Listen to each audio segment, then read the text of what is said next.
Welcome to Spring Papers, where I share productivity app tutorials, ADHD hacks, free printables, and occasional hauls or deep dives to help you become the best version of yourself. What is Obsidian? Obsidian Intro. The Obsidian app is a note-taking app that can also be used to help organize your life and function as a second brain. It can be used like Notion, but is privacy respecting. Obsidian is free to use for personal use and $50 a year for a commercial license, and separately has paid add-ons for sync, although you can sync for free using iCloud if you have Apple devices, and for additional publishing features. I have linked to an Obsidian cheat sheet in the description below with a list of what button or buttons to press on your keyboard to make checklists, tables, get a template, and other things that I reference in my Obsidian videos. In this video, you will learn how easy it is to use Obsidian to plan an event.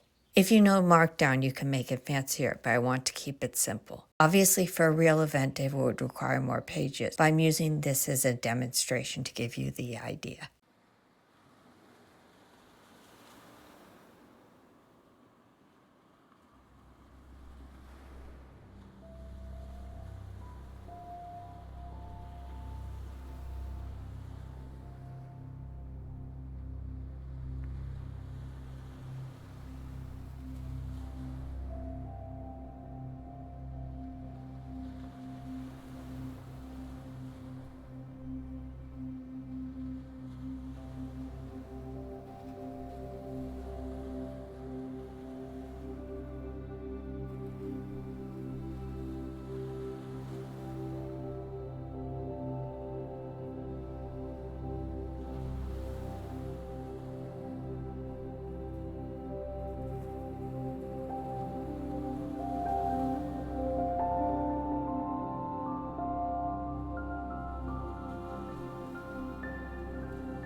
If you enjoyed this video, like and subscribe. It encourages the YouTube algorithm to show you similar videos and helps the channel. Always remember that you as a person matter.